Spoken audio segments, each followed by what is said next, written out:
Na Sexta da Saúde, vamos entrevistar o Dr. Pedro Guilherme Cavalcante, médico otorrinolaringologista, vulgo otorrino. Bem-vindo.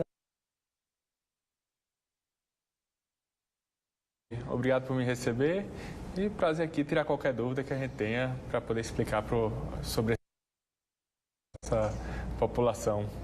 Eu pergunto sobre o nosso primeiro tema de hoje, que é fala atrasada das crianças. O que é essa fala atrasada das crianças? Bem, a criança, ao longo do seu desenvolvimento, ela tem uma série de marcos que a gente busca ver se está tudo sendo ocorrendo no tempo correto. Desde os marcos neurológicos, que tem que sentar no tempo certo, até 6 meses, tem que estar engatinhando até tanto. Sustentar a coluna, como se diz, né? Sustentar a coluna e tantas coisas. Do mesmo jeito a gente tem isso com a fala. Por exemplo, uma criança já tem que fala durante certos momentos da vida dele. Por exemplo, com 9 meses já é para ele estar buscando o som que está escutando, procurando onde é que está. Com 9 meses. Com 9 meses. Com 1 ano já é para estar falando algumas palavrinhas como papai, mamãe, entendendo o que é um não. Isso já começa com 1 ano. Com 1 ano e meio já começa a pedir, usar frases como, eu quero, dar.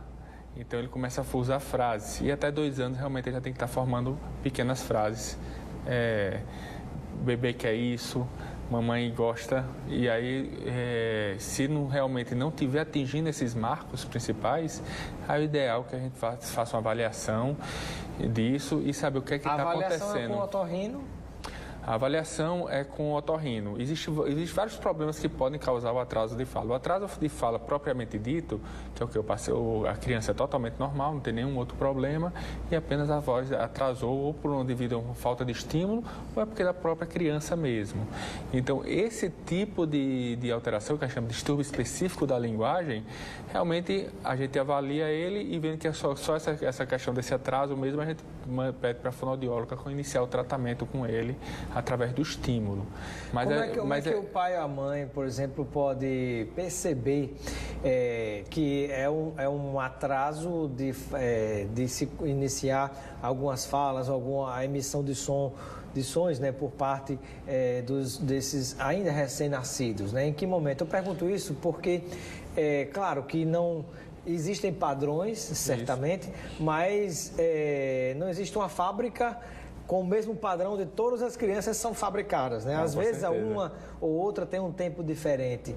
Então, como é que o pai ou a mãe, os responsáveis por aquela criança, podem perceber que ali pode estar havendo algum sinal de que ele terá ou tem uma fala atrasada, um desenvolvimento atrasado? Como eu disse, a gente quando vê que o paciente está com atraso específico, a gente normalmente manda para a fonoaudióloga, mas é importante que a gente faça uma avaliação antes para saber como é que está o desenvolvimento ou se pode ter alguma outra coisa podendo estar causando isso.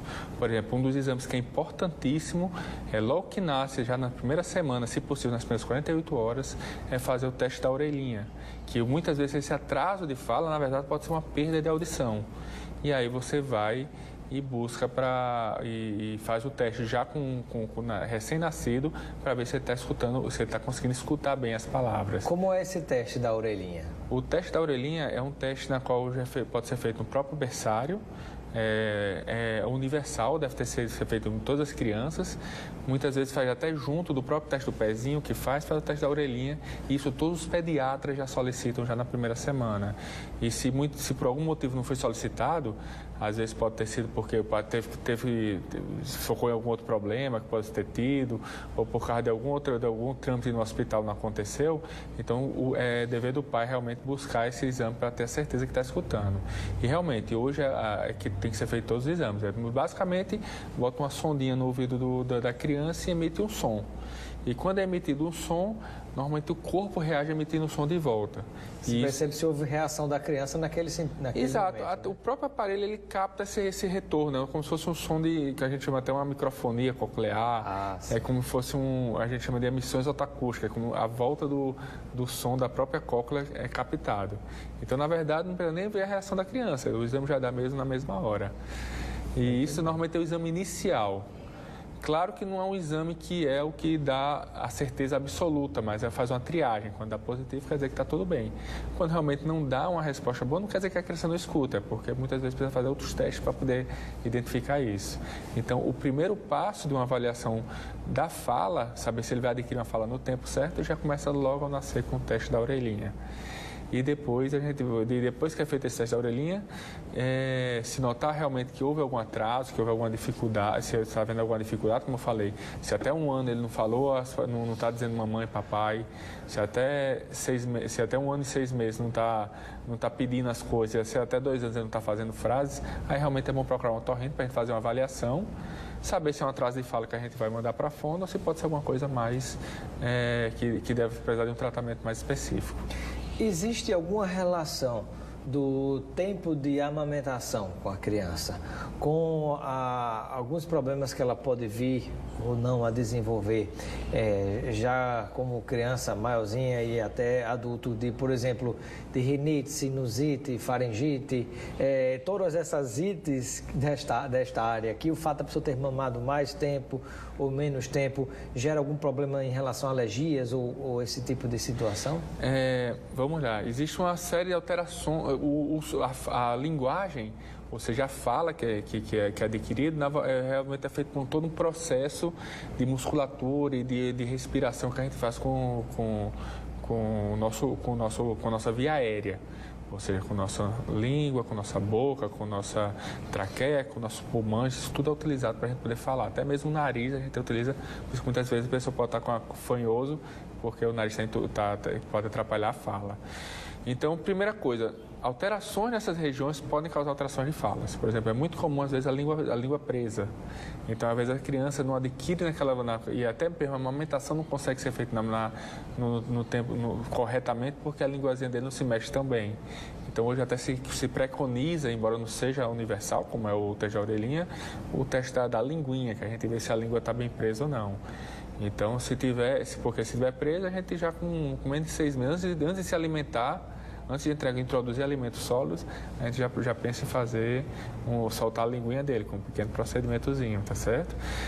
Muitas vezes o nariz dele não respira bem, então acontece muito do bebê que tem uma dificuldade respiratória, ele às vezes não consegue amamentar o tempo bastante, começa a amamentar, daqui a pouco cansa, por quê? Porque para ele é difícil tá com a boca amamentando e sem conseguir respirar, então falta o ar na hora dele. Agora, por exemplo, nesse caso específico que eu perguntei, eu me recordo de alguma outra entrevista que eu tinha feito, onde, por exemplo, se a pessoa teve um período de amamentação até 6 meses e dali parou, ela, digamos, teria menos imunidade do que alguém que foi amamentado até os 2 anos de idade, por exemplo, e a partir dali ficou mais vulnerável a desenvolver problemas como rinite, sinusite, faringite, alergias, entre outros. Com certeza. O contrário também acontece. Tanto, como eu acabei de falar, tanto o nariz como a língua e a garganta podem atrapalhar na amamentação, a falta da amamentação, ou seja, não ter amamentado de forma correta, ou então pode assim acarretar problemas na fala.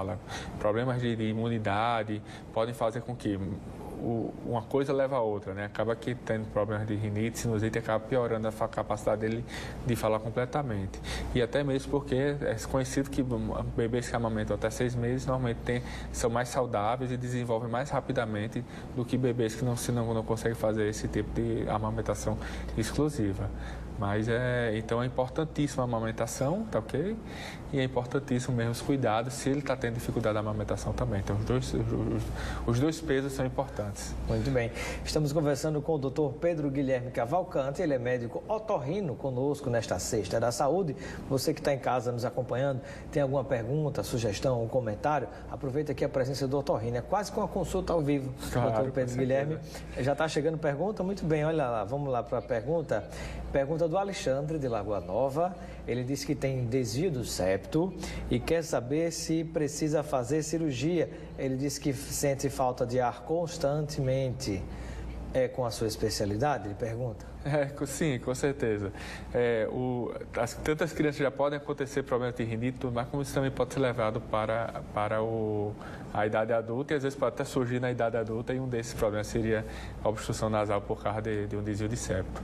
É dito que você pode ter dois problemas principais, duas situações que você pode ter principais que causam a sua dificuldade respiratória. Você pode ter um problema inflamatório, como é o caso de rinite, gente que espirra muito, tem muita coriza, muito contato, quando tem contato com a poeira que entope e obstrui o nariz, sinusite com dor na face, e você tem os problemas que são da formação do nariz, ou seja, você tem um desvio de septo muito grande, um cartucho muito grande, um adenoide, então você tem esses dois. Então o médico tem que avaliar, será que é uma coisa mais anatômica, mais na estrutura do nariz, ou será uma coisa mais inflamatória, que tem espirros, coriza, que tem a rinite. Quando é anatômico, a cirurgia retira? Aí, às vezes, a pessoa pode ter os dois. O excesso? E, geralmente, quando a pessoa tem esse problema anatômico, realmente, o melhor tratamento seria a cirurgia.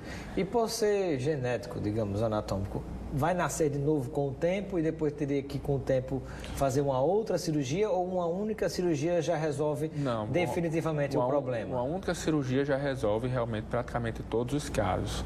Muitas vezes o que acontece é que o paciente tem um problema da estrutura do nariz, ou seja, o desvio de septo, e também tem a rinite, tem os dois associados. Então, muitas vezes ele pode ser necessário não só um tratamento, que é da cirurgia, mas às vezes pode ter precisado até de 2 tratamentos para tratar a alergia ou outro problema inflamatório que ele possa ter no nariz. E aí a pessoa faz a cirurgia e diz, não, mas ainda estou espirrando, ainda estou tendo coriza. Não, mas isso era mais uma questão da rinite, então a gente tem que fazer um tratamento para essa parte. Para essa parte. Então, realmente, isso é uma confusão que as pessoas têm muita, e realmente, se você está bem indicado e você explicando ao paciente, raramente você precisa fazer uma segunda cirurgia. Nesta Sexta da Saúde, conversando com o Dr. Pedro Guilherme Cavalcante, ele é médico otorrino. Manda sua pergunta pelo WhatsApp 999229519. Já tem pergunta de telespectador? A Franclides, diz da Esperança, disse que teve uma filha prematura. Hoje ela tem 2 anos e quando nasceu ela fez uma avaliação auditiva, deu tudo certo. Mas ela quer saber se precisa fazer de novo e se precisa ficar constantemente monitorando, né? O que é que o doutor diria em relação às avaliações auditivas? Bebês que nascem prematuros, realmente a gente tem um cuidado especial. O ideal é sempre manter o acompanhamento para que a gente veja como é que está a evolução da linguagem da criança. Então, muitas vezes, se a criança já está adquirindo linguagem, já está realmente começando a falar pequenas frases, já está conseguindo, pede as coisas, quer dar. Então, já numa idade com menos de 2 anos de idade, a gente fica mais tranquilo. Realmente, quer dizer que está dentro do passo normal. Se começa a haver atraso com relação a essa fala, ou seja, ele não está... Quando faz um barulho, ele não procura aquele barulho de onde é que vem. Com 2 anos já é para ele localizar facilmente, com 1 ano e 6 meses já é para localizar de onde é que está vindo o som. Então, se realmente está havendo atraso, então o ideal é procurar o quanto antes o otorrino para que a gente possa avaliar se o problema dele é só um atraso de fala para iniciar o fonoaudiólogo, ou se pode ser alguma coisa a mais, como por exemplo o caso do autismo, ou então uma perda auditiva que não foi, que muitas vezes o meu próprio exame da orelhinha às vezes pode não ter a certeza completa, tá certo? Então, assim, se tá tudo ocorrendo dentro do esperado, se está com 2 anos de idade e já está falando pequenas frases de 3 palavras, de 2, 3 palavras, ótimo, a gente fica tranquilo, normalmente não é preciso fazer nada. Se com 1 ano já está falando papai, mamãe, então também a gente fica mais tranquilo. E problemas quando, por exemplo, a criança às vezes tem um pouco a língua presa, ou já teve anteriormente o problema da fenda palatina, lábio leporino, ou mesmo fora isso, tem algum tipo de problema de dicção. O otorrino pode ajudar, ou tem um outro profissional da área médica que ajuda a corrigir? Todo problema de dicção, tá certo? Realmente, a fonoaudiologia, que é a nossa especialidade irmã, tá certo? Que é com curso próprio. Então, a gente manda para que eles possam fazer esse tratamento da dicção e do conserto de algum erro de vogal, de fala e tudo mais. Agora, é importantíssimo que a gente veja, porque muitas vezes se você tiver uma língua presa e você mandar só fazer a fonoaudióloga, aquela língua presa vai ser sempre atrapalhando, vai ser um obstáculo que poderia ser fácil, que o tratamento poderia ser muito mais fácil e alcançado se ele fizesse realmente um pequeno procedimento para liberar. Se o paciente tem uma perda auditiva que não foi diagnosticada, diagnosticado, às vezes perdas leves ou então moderadas, então você já começa a ter um problema de dicção porque não consegue escutar bem, então aquela fonoaudióloga também não vai ter o melhor sucesso. Então o que acontece? Geralmente a gente faz uma avaliação, ver se está tudo ok com o paciente, e se realmente o problema for só o específico da linguagem, o chamado DEL, o específico da linguagem, que é só o atraso de fala propriamente dita, aí realmente a gente pede para o fonoaudiólogo fazer esse estímulo e esse tratamento contínuo. Temos mais perguntas do telespectador. Cíntia, lá da cidade Satélite, ela quer saber que a situação dela é a seguinte: ela sempre teve curiosidade para entender como se forma o ronco. Interessante a pergunta dela. O que é que o senhor poderia detalhar a respeito?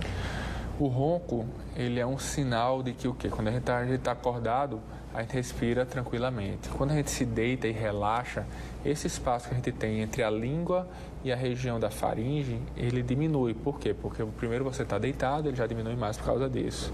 Segundo, você está relaxado, ele já diminui isso para quê? Se você está roncando à noite, já é um sinal de que a passagem de ar ou da boca para o pulmão, ou seja, na região da faringe ou da laringe, não está ocorrendo de forma suave. E aí o que acontece? Muitas vezes o ronco já pode ser um sinal que você tem a chamada apneia do sono, que já é o passo seguinte do sono. Então você começa com ronco, você começa a ter resistência da via aérea, ou seja, o ar começa a passar com velocidade, e aí quando você tem a apneia, quando começa a fechar totalmente. Então o ronco já é um sinal de que o ar não está passando com facilidade, e que antigamente o que se falava, aquele ali está dormindo que está roncando, ou coisa boa. A gente já diz, a gente já olha para aquele paciente e diz, coitado, está roncando quando está dormindo. Tem alguma coisa errada. Tem alguma coisa errada. Precisa corrigir. Exato. E ronco se corrige como? O ronco, ele tem vários fatores, tá certo? Em crianças, às vezes, a amígdala adenoide aumentada, o que pode acontecer no adulto também, muitas vezes até um procedimento cirúrgico, um tratamento nasal pode melhorar. As pessoas que são mais gordas ou têm obesidade, isso gera também o problema do ronco? Isso. Outra causa do ronco, tá ok? Seria exatamente a diminuição desse espaço da garganta. A gordura, do mesmo jeito que você vê aquela papada ocupando espaço aqui, também está ocupando espaço para dentro. Está apertando, as vias respiratórias lá dentro, Está apertando as vias respiratórias. E o que acontece? Diminui. Então, falta de sedentarismo é outra coisa também que faz piorar, porque você, quando faz exercício físico, você melhora seu tônus muscular. E quando você faz exercício físico, há uma tendência de manter isso melhor. E é claro, a questão nasal e tudo mais que pode ser tratado. Interrompendo. Temos mais perguntas do telespectador, está chegando um bocado, vamos lá. Pergunta da Fátima, lá de Poço Branco, um abraço pessoal de Poço Branco, ali no Mato Grande, Rio Grande do Norte, pertinho de João Câmara. Ela disse o quê?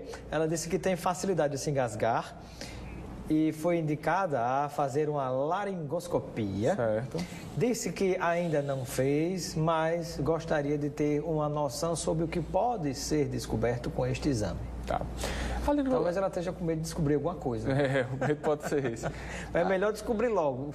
A laringoscopia é um exame muito simples. Basicamente, a gente coloca uma câmera na região da garganta para ver se a gente vê como é que está a garganta. Então, praticamente a gente vê dentro com essa câmera. Ela normalmente é um exame simples, a gente pode fazer colocando a câmera por cima da própria língua.